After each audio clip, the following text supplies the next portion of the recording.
Hello and welcome. Tonight, Supreme Court strikes out a suit by the 36 state governments and the Nigeria Governors Forum challenging the federal government's application of recovered looted funds. Forum of State Independent Electoral Commissions call for reforms following the Supreme Court judgment on the autonomy of local government administration. Governor of Imo State Hope Uzodinma and Chief of the Air Staff, Air Marshal Hassan Abubakar, advocate the need to protect Africa's airspace through the adoption of advanced aerospace technology. And DSS and the police arrest at least 20 suspects in Abuja for allegedly hacking the 2025 computer-based test examinations conducted by the Joint Admissions and Matriculation Board. On business news tonight, total Forex inflows through international monetary transfers operations hit $4.76 billion in 2024. That's according to the latest report from Nigeria's Central Bank. On sports, Novak Djokovic moves to within one win of securing his 100 ATP title by defeating Cameron Norrie to reach the finals of the Geneva Open. And from the nation's capital, Federal Capital Territory Administration announces plans to seal up over 4,000 properties in the Central Business District over non-payment of ground rent for more than 10 years.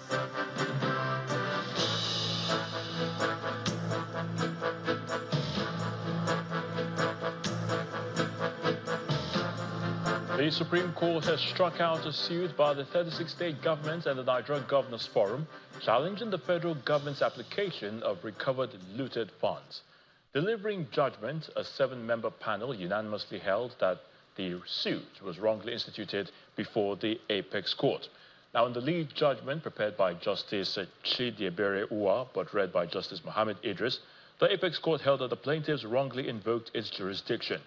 The Apex Court held that the subject matter of the suit was within the jurisdiction of the Federal High Court.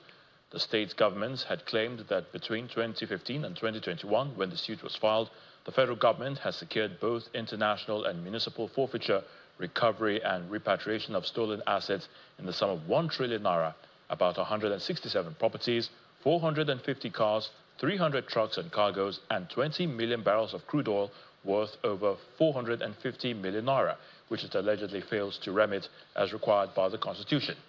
They urge the court, that's the Apex Court, to issue an order compelling the remittance of 1.8 trillion naira in cash and 450 billion naira in non-cash and recovered loot since 2015 into the Federation account. The plaintiffs also prayed the court to compel the defendants to give a detailed account of the recovered assets that are not remitted into the Federation account by the President, as well as all the relevant officials and agencies of government. Over now to a Plateau, where the Forum of State Independent Electoral Commissions are calling for reforms of the commission in view of the Supreme Court judgment on the autonomy of local government administration. This position was put forward during the 13th National Delegates Conference of the Forum of State Independent Electoral Commissions of Nigeria in Jos. The Forum believes that such reforms will guarantee the independence of the State Independent Electoral Commissions, along with their financial and administrative autonomy, as well as strengthen their capacity to conduct credible elections. The 13th National Delegates Conference of State Independent Electoral Commissions is focusing on the challenges and opportunities of conducting local government elections.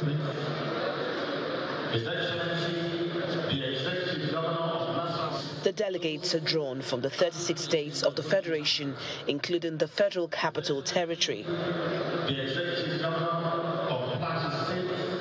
The conference is geared towards analyzing the challenges facing state electoral commissions and proposing workable solutions to strengthen local election administration.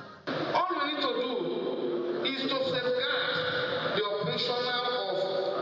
operational autonomy of states by stating the powers of states to regulate their own procedure and confer powers and duties on any officer or authority which shouldn't be subject to the approval of any other authority, including the government. It is about national development. some of the challenges affecting local government administration in Nigeria are identified by Governor Abdullahi Sule of Nasarawa State. I know the challenges that they face has been interference, and underfunding. These three major challenges that the State Independent Electoral Commissions are facing will not make them to do any better. So until we are able to handle these issues as they are, we'll continue to deceive ourselves. This is the first meeting of the forum after the Supreme Court's judgment validating the autonomy of the third tier of government, and Governor Caleb Muftuang of Plateau State calls for the strengthening of state electoral commissions. Any suggestion that state electoral commissions should be scrapped and a new set of angels be imported from heaven to man a new institution, I think it's a retrogressive idea which must be roundly rejected. The conference is with the support of the European Union as participants hope to reach resolutions on the reforms for election management bodies. A federal high court sitting in Lagos has convicted and sentenced 18 foreigners to 1 year imprisonment each for cybercrime, fraud, impersonation, and attempting to destabilize the country. Justice Chukwujeku Aneke and Justice Yelem Bogoro delivered judgments on their cases in two separate rulings after the foreigners pleaded guilty. The foreigners, who initially pleaded not guilty, changed their pleas under a plea bargain agreement with the Economic and Financial Crimes Commission, EFCC. The convicts are part of a larger number of the 193 foreign nationals arrested during the surprise operation tagged Eagle Flush Operation by EFCC operatives in December 2024 at their hideout in a 7-story building called Big Leaf Building on Oyin-Jolayemi Street in Victoria Island, Lagos. In total, 792 suspects were apprehended in connection with a global cybercrime, alleged cryptocurrency investment, computer-related fraud, money laundering, and romance scam. The convictions were entered pursuant to a plea bargain agreement between the prosecution led by the EFCC and the defense counsels. The endorsement of President Bola Tinubu as the sole candidate of the All Progressives Congress, APC, for the 2027 presidential election is coming about 2 years to the exercise. Now, the party adopted his candidacy after reviewing his midterm performance during the just concluded national summit of the party. However, the endorsement is generating some reactions. Our correspondent Larry Lasisi reports. It's the second year of the administration of President Bola Tinubu, and it appears the race for the 2027 presidential election is heating up. Political parties are strategizing and working to put their house in order in preparation for the coming political season. Some politicians are already in talks and working towards a coalition for the elections. For the ruling All Progressives Congress, it's an opportunity to assess its performance over the past 2 years. That was the focus of the party's national summit, which took place at the State House Conference Center. For party members, the present administration has done well. At the moment, there are 4 legacy structures happening, 4 legacy projects. The Lagos-Calabar Highway, the Sokoto-Badagry Superhighway, the Calabar-Abuja Highway Superhighway, the Akwanga-Jos Bauchi-Gombe Highway are all just not connecting Nigerians by road. They are not just mere arteries. They are also a statement of the unbinding faith that unity can be achieved in this country. Over the last 2 years, there have been 503 projects completed in 61 tertiary hospitals to strengthen and optimize all levels of healthcare delivery. The party also has one eye on the 2027 elections as the leaders take a stand. We are convinced that the economy is in a better shape today than it was 2 years ago. Consequently, we, as leaders of the party, the All Progressive Congress, and heads of subnational governments in the Federal Republic of Nigeria have resolved to throw our weight behind Mr. President and to champion his re-election campaign in 2027 for a second term. It is therefore my humble pleasure to move that this August Assembly adopt and concur the position of progressive governors, that Mr. President carries our flag 2027 and governors take responsibility for delivering this mandate. I so move. Those in favor of this motion say aye. Again, say nay. The ayes have it. Those in support, give me your voice and say aye. And those against say nay. The ayes have it. I hereby affirm the various endorsements and declare President Bola Ahmed Tinubu as the sole presidential candidate of APC.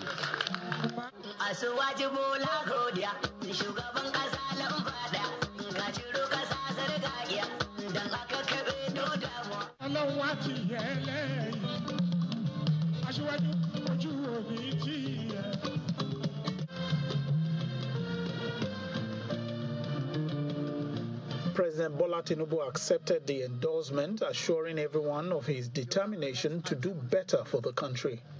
To me, I owe you a whole world of gratitude. The endorsement today, the carry-go inspiration, I know road. We will lead you on to that promised land. This development has attracted different reactions. It's unfortunate and clearly shows, like I've said repeatedly, that they're not cut out for governance. It's all about politics. Yes, it's good to do an assessment, but why do you have to have an Owambe? Have a party to beat your chest. It is an expression of organization, beauty, and the fact of what the president has achieved that gave the impetus to the members to say we're giving him that opportunity. The Supreme Court had ruled that party affairs are the sole responsibility of the party, and the All Progressives Congress appears to be taking steps to put its house in order ahead of 2027. Lanre Lasisi, Channels Television News. Now let's delve into the happenings of the opposition party, the PDP, where the 7-man Reconciliation Committee of the People's Democratic Party, led by former Senate President Bukola Saraki, has visited the Enugu State Governor, Peter Mbah, assuring him of their resolve to address all internal crises rocking the party, including the concerns of the region. While speaking to the press after a closed-door meeting, the former President of the Senate noted that the crises are surmountable and needed to be resolved before the party's next meeting. This visit is coming days after the PDP in the Southeast threatened to quit the party if their recommendations and choice of Ude Okoye as the National Secretary of the PDP is not respected. We are members of the PDP Reconciliation and Strategy Committee that was set up recently by the PDP Governors Forum to work towards ensuring that our upcoming NEC and also likely convention is rancor-free and works smoothly. In line with that, we're here in Enugu State to consult with all of our leaders of the party, Peter Mbah, Governor of Enugu, and leader of Southeast in PDP. This is our first state we're coming to because we appreciate the importance of the Southeast in our PDP family. As you all know, Southeast has played a key role, bedrock of the popularity and the strength of our party. In recognition of that we are here to consult with him and first commend him on the leadership role he's been playing in the party, and more importantly also to commend what he is doing in Enugu State which is a reflection for Nigerians to see what happens when you have a PDP government. And what we've also seen today, that there's nothing as insurmountable in the challenge ahead. The spirit and the commitment of all of us, especially our leaders, is very, very inspiring. In part two after the break, Governor of Imo State, Hope Uzodinma, and the Chief of the Air Staff, Air Marshal Hassan Abubakar, advocate the need to protect Africa's airspace through the adoption of advanced aerospace technology. Please stay with us.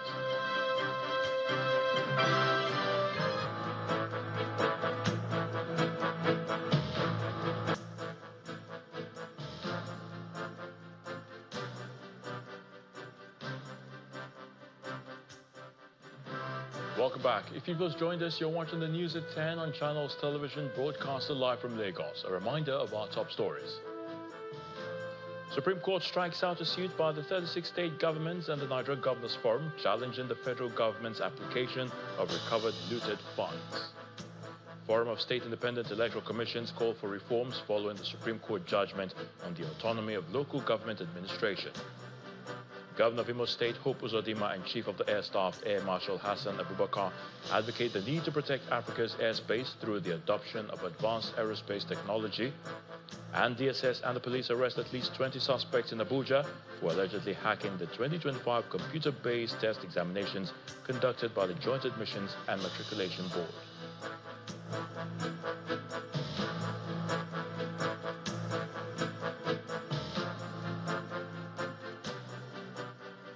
At least 20 suspects have been arrested by the Department of State Services and the Nigeria Police in Abuja for allegedly hacking the 2025 computer-based test examinations conducted by the Joint Admissions and Matriculation Board, JAMB. According to security sources, the suspects are part of a syndicate believed to have over 100 persons involved in hacking the computer servers of examination bodies like JAMB and the National Examinations Council, NAHCO.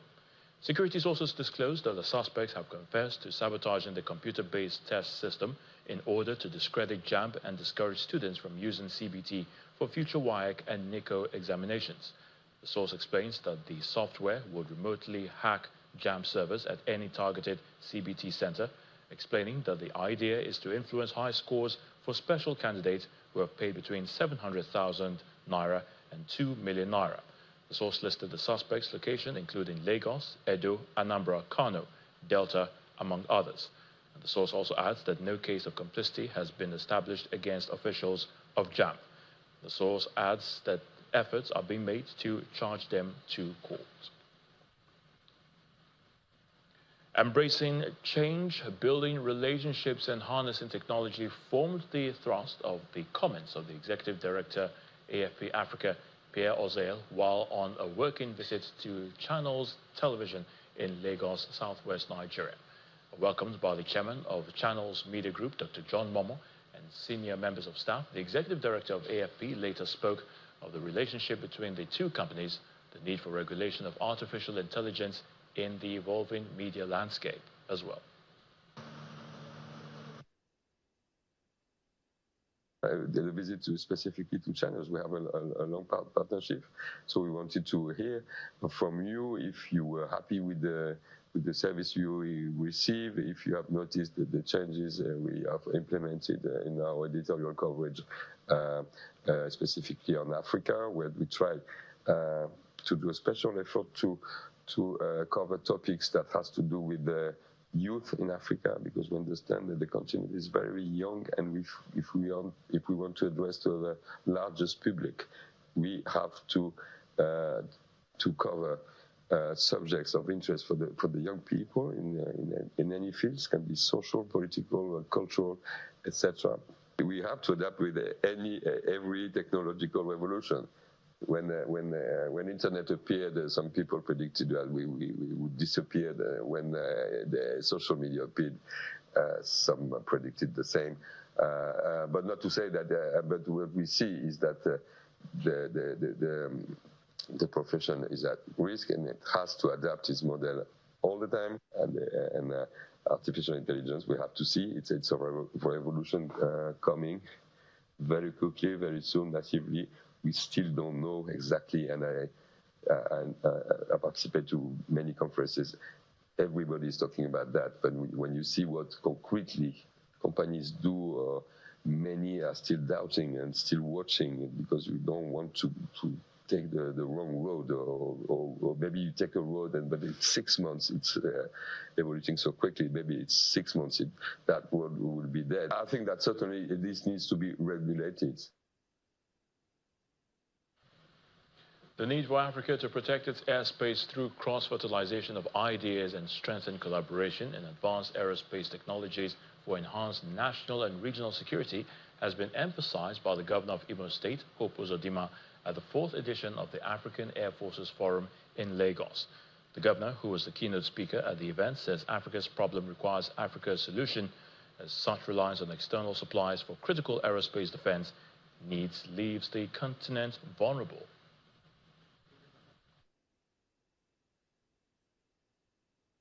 African problems really requires African solution.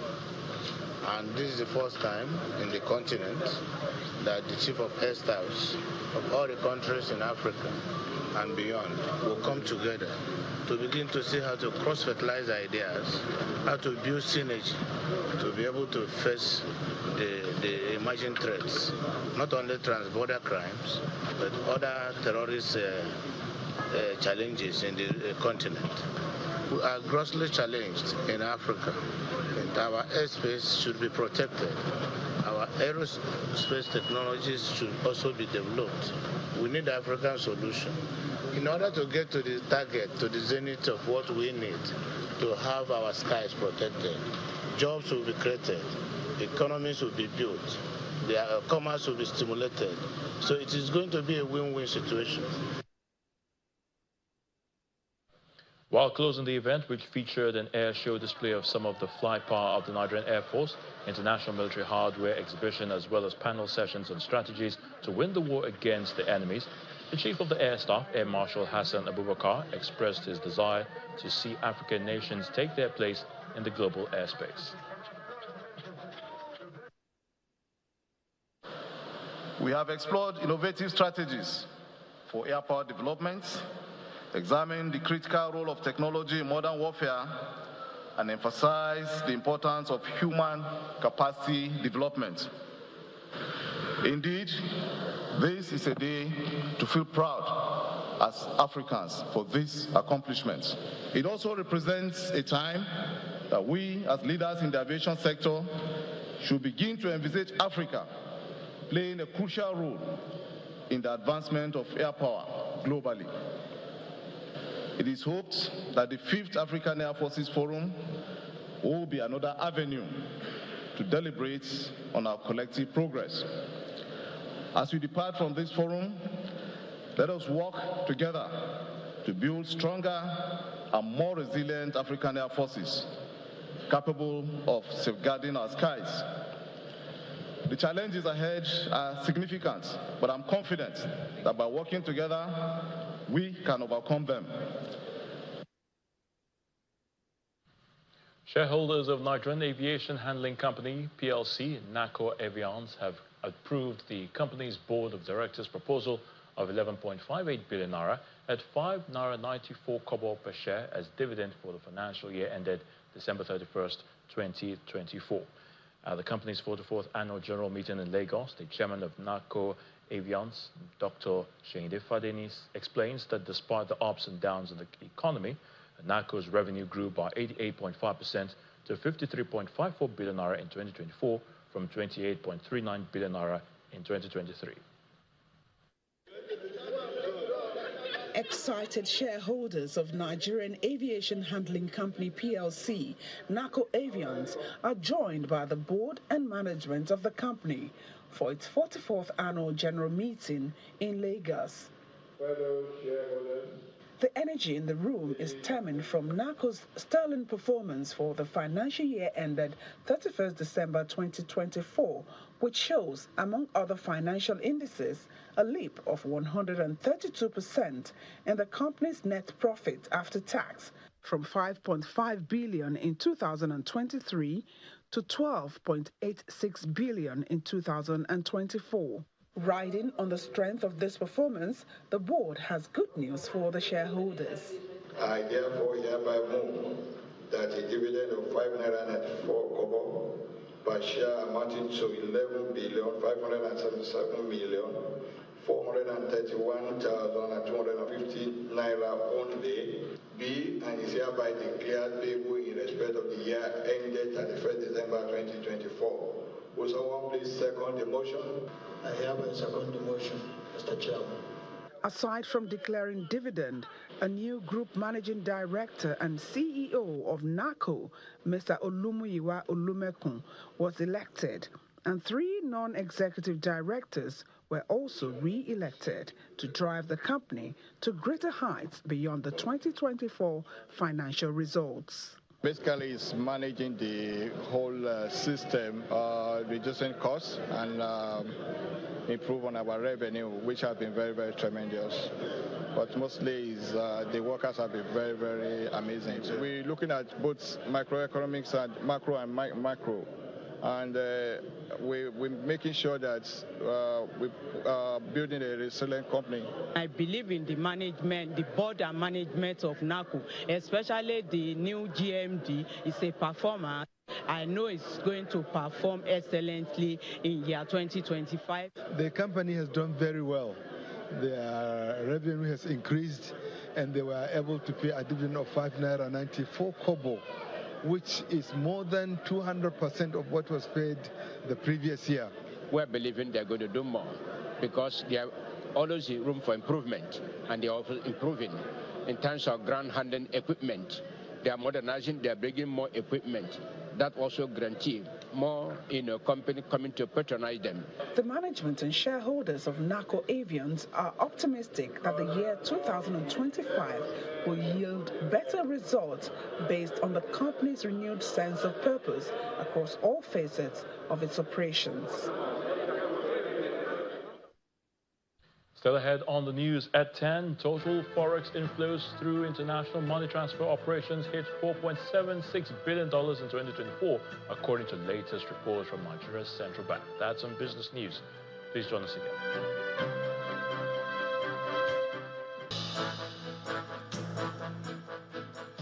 Welcome back. Let's now head to the nation's capital, and Millicent Walker is standing by to give us the very latest from our British studios. Hello, Millicent.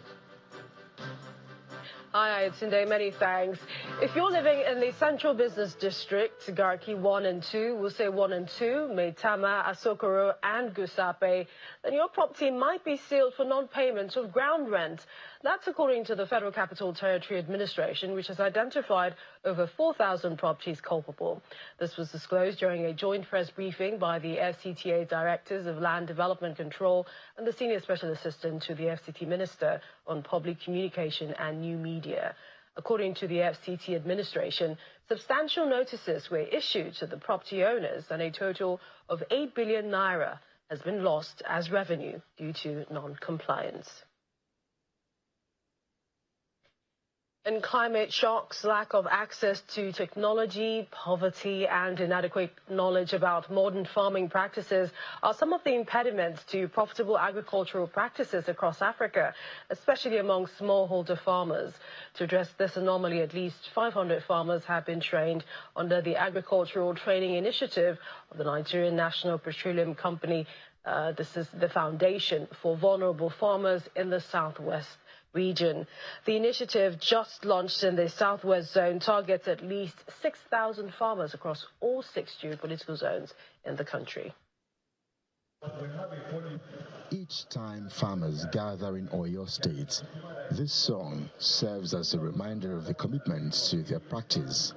This time, it's for a crucial purpose: to gain knowledge that can help improve their yield with techniques and strategies of market access, all year-round farming, and preventing post-harvest losses, among others, put together by the NNPC Foundation. Through this initiative, we will train 6,000 vulnerable farmers across the 6 geopolitical zones of Nigeria in modern, climate-resilient farming techniques, soil and water management, organic fertilizer, and post-harvest loss reduction strategies. the non-profit institution established to manage corporate social responsibility initiatives of NNPC Limited, focusing on education, health, environment, and energy access to communities. The MD, NNPC Foundation, Mrs. Emanuela Arukwe, was represented, notes that the initiative is part of a strong commitment to food security and economic empowerment for farmers. As the corporate social responsibility arm of NNPC Limited, the NNPC Foundation is dedicated to implementing impactful programs that align with the NNPC priorities. This initiative is part of our broader efforts to enhance food security. On the part of the state government, the choice of Ilora is apt as one of the largest active farm settlements within Oyo State, and empowering vulnerable farmers is vital amid national food security challenges. We hope that the NNPC Foundation and its consultants will work more closely with the ministry to co-create and co-deliver solutions that are tailored to the specific needs of our farmers and in alignment with Oyo State agricultural roadmap. Participants are excited at the opportunities provided by the initiative. We've gained a lot of things in terms of enlightenment. The way we used to do some things before, we thought we've known it all. But coming to listen to various experiences from all farmers, it's a very, very great thing. We wanted to take this kind of program to the rural area, to grassroots like this place, so that it will help the farmer to know that the government recognizes their presence. The training consultant, Professor Daniel Ozoko, explains that the program is apt as climatic shocks are most impactful on vulnerable farmers who are largely smallholder farmers. Agric activities are primarily driven by rainfall, and so anything affecting weather, anything affecting the weather negatively affects them, so they can't cope. And finally, they mainly farm for their own stomach or local market. They can't play big, so most of the time they are impoverished, even though they are very active. According to the NNPC Foundation, the program, which has been designed to build farmers' resilience, enhance productivity, and promote sustainable agriculture, continue across the southwest and other parts of the country. Well, let's take you back to our earlier story. The Federal Capital Territory Administration, which has identified over 4,000 properties culpable over non-payment of ground rent for over 10 years. Our correspondent, Kumbi Aboluwade, has this report. Since the commencement of the administration of Mr. Nyesom Wike as the Minister of the Federal Capital Territory, land administration has been undergoing various reforms. One of the key reforms is the cleaning up of the land title ownership, which has seen the revocation of over 4,700 properties in the nation's capital. The properties were revoked for non-payment of ground rent for over 10 years. The FCTA had given those occupying such properties a grace period to vacate the properties, and the FCT administration plans to begin possession of the properties. Recall that on March 18, 2025, we informed you of the revocation of 4,794 land titles. These 4,794 properties were among the total of 8,375 land titles on which ground rent was not paid from 1 year to 43 years. We did say then that consequent upon the revocation of these titles, ownership of these affected properties are reverted to the Federal Capital Territory Administration, FCTA. Therefore, as from Monday, May 26, 2025, the FCTA will begin to take possession of the affected properties using relevant agencies of the government. The identified properties are mostly located in Abuja metropolis, including Central Business District, Gerke 1 and 2, Wuse 1 and 2, Maitama, Asokoro, and Guzapi. The FCTA estimates the revenue loss within the period to the tune of over 6 billion naira. As an agent of the Federal Capital Territory Administration, come Monday, we are going to commence the process of possessing these properties by the Federal Capital Territory Administration. So in a nutshell, we go around the districts and the affected properties to be sealed as appropriate. What the FCT was losing as a result of non-payment of ground rent.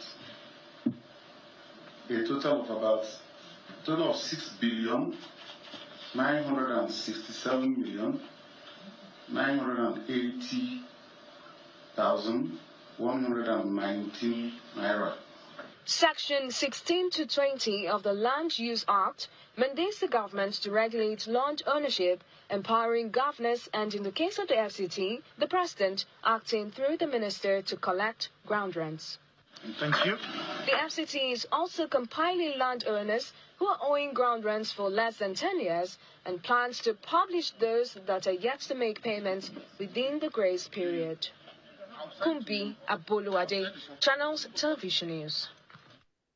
To other stories, the Chartered Institute of Personnel Management, CIPM, has formally inducted over 1,000 new members at its 64th induction ceremony, which held in Lagos.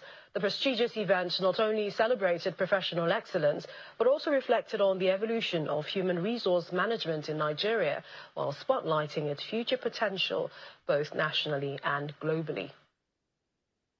It's a momentous occasion as HR professionals, scholars and industry leaders gather to celebrate new members on their induction into the Chartered Institute of Personnel Management of Nigeria. As it takes the welcome address. In his welcome address, CIPM President and Chairman of the Governing Council, Ahmed Gupar, reaffirms their dedication to advancing professional excellence and integrity in the HR profession. You are not just being inducted into a professional institute. You are being welcomed into the only recognized regulatory body for human resource management in Nigeria.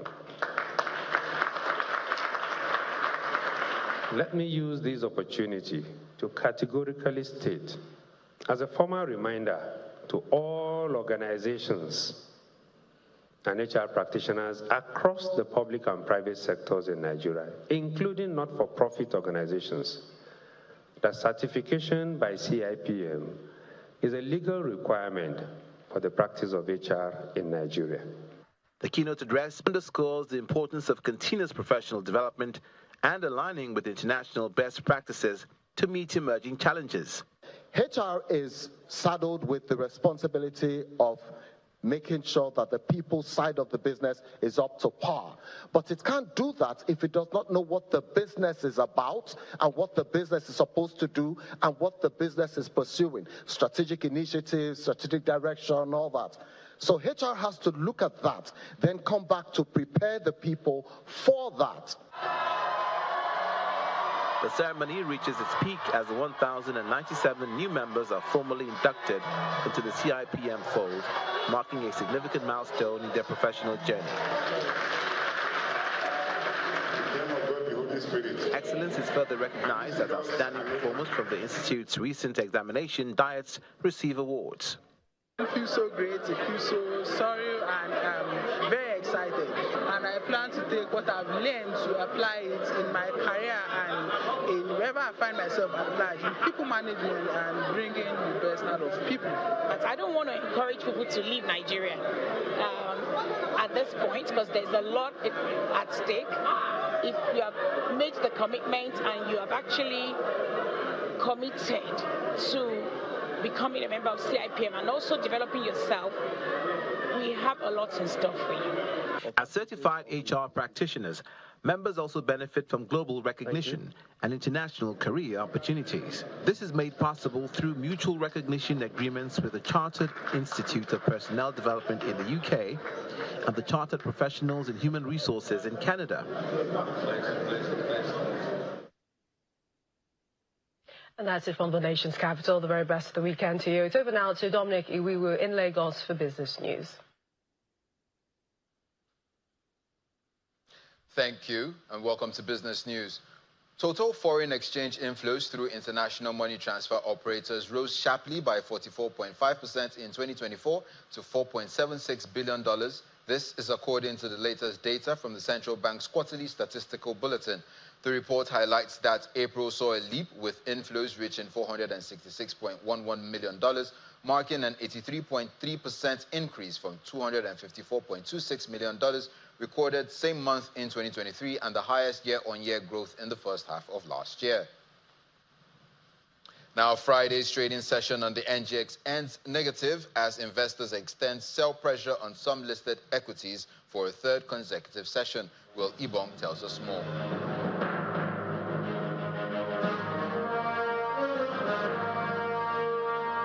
Welcome to the Stock Market Report. Final trading day and the market ended in the red, 0.14% down and not in line with analyst expectations. Okay, let me tell you, here's what played out. At 2:29 p.m. local time, right before the close of the bell, the market was in green territory and then swoop. From nowhere, MTN Nigeria came barging in, losing 5 naira from its share price, and that sent the market spiraling down. Talk about a sneak attack. Oh, well, one thing we know about the equities market is that it is inherently volatile. Now, the consumer goods and oil and gas sectors weren't so helpful either. Profit taking has kicked in for the consumer goods index, and you see that nearly 1% loss today. And O&O was the culprit for oil and gas. Meanwhile, the banking sector is back up, climbing more than 1% today. All the tier 1 names were responsible for this positive turnaround, and we saw increased demand for Fidelity Bank. Bids outweighed the amount of offers for the stock as it gained 1 naira 30 kobo to close at 18 naira 65 kobo to place it second on the top trades list. We see 85 billion units traded today, and those were the highlights today. Will Ibong signing out.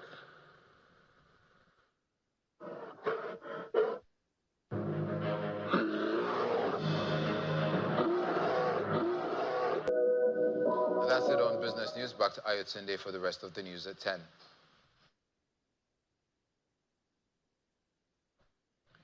Many thanks, Dominic. Here's Sami Puzi with our international news and around the world in 5 from our London studios.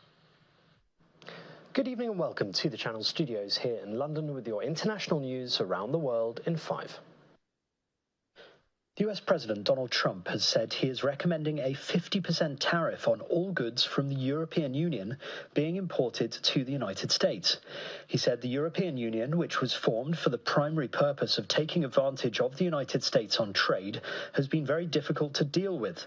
Our discussions with them are going nowhere, so I am recommending a straight 50% tariff on the European Union starting on June the 1st. The President also threatened to impose a 25% import tax, at least on iPhones not manufactured in America. Israeli Prime Minister Benjamin Netanyahu has attacked the leaders of Britain, France and Canada, saying that they had effectively said they want Hamas to remain in power. It's after the 3 countries condemned Israel's expanded offensive in Gaza as disproportionate and described the humanitarian situation as intolerable. Netanyahu was speaking after Thursday's deadly attack on Israeli embassy staff in Washington, which saw embassy workers Yaron Leshinsky and Sarah Lynn Milgram shot dead at an event hosted by the Capital Jewish Museum. I say to President Macron, Prime Minister Carney, and Prime Minister Starmer, when mass murderers, rapists, baby killers, and kidnappers thank you, you're on the wrong side of justice. You're on the wrong side of humanity. And you're on the wrong side of history. Now, these leaders may think that they're advancing peace. They're not. They're emboldening Hamas to continue fighting forever. Russia and Ukraine have each handed over 390 soldiers and civilians in the biggest prisoner exchange since the start of the war in 2022. They both returned 270 servicemen and 120 civilians on the Ukrainian border with Belarus as part of the deal agreed in direct talks in Istanbul a week ago.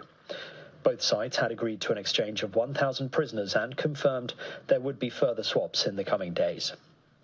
The prominent music agent Dave Shapiro is among those to have been killed after a small plane crashed into a residential street in San Diego. That's according to his talent company. Mr. Shapiro was the co-founder of Sound Talent Group, whose clients include the rock band Sum 41.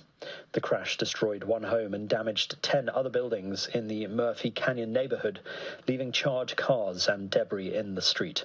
8 people on the ground were injured. The moment that Ocean Gate's Titan submersible was lost has been revealed in footage recorded on the sub's support ship. The footage shows Wendy Rush, the wife of the Ocean Gate CEO, hearing the sound of the implosion while watching on from the sub's support ship and asking, "What was that bang?" What was that, right? Titan imploded about 90 minutes into a descent to see the wreck of the Titanic in June 2023, killing all 5 people on board. The passengers had paid Ocean Gate to see the ship, which lies 3,800 meters down. Harvard is suing the Trump administration after it revoked the university's ability to enroll international students, escalating a dispute between the White House and one of America's most prestigious institutions. In the suit filed in Boston, the university called the administration's actions a blatant violation of the law. It comes a day after officials at the Department of Homeland Security said they would be revoking Harvard's access to student visa programs. Dette er jo en ny nabo som vil forsvinne igjen. Så at han er plagsomt nært, det skal... And a man in Norway has woken up to find a huge container ship in his front garden. The 135-meter ship missed Johan Hellberg's house by a matter of meters at about 5 a.m. local time on Thursday. Mr. Hellberg was only alerted to the commotion by his panicked neighbor, who had watched the ship as it headed straight for shore. The Cypriot-flagged cargo ship, the NCL Sultan, had 16 people on board and was travelling to Orkanger when it went off course. No one was injured in the incident. And that's your international news around the world in 5. Now back to the Channel studios in Lagos.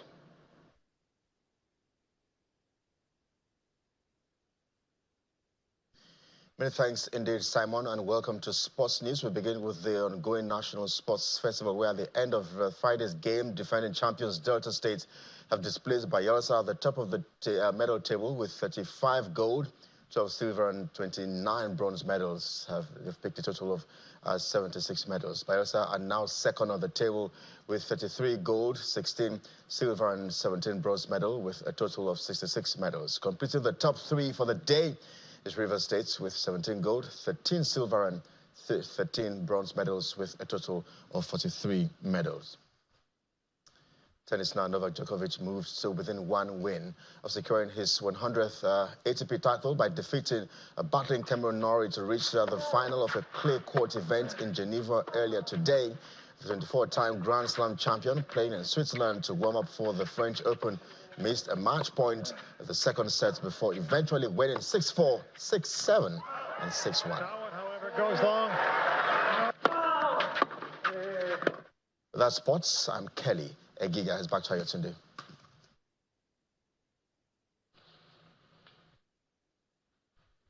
And the main news again. The Supreme Court today struck out a suit by the 36 state governments and the Nigeria Governors Forum, challenging the federal government's application of recovered looted funds. And that's the news at 10 tonight. Thank you so much for watching. I'm Ayo Tunde Olugun. Do have a good night.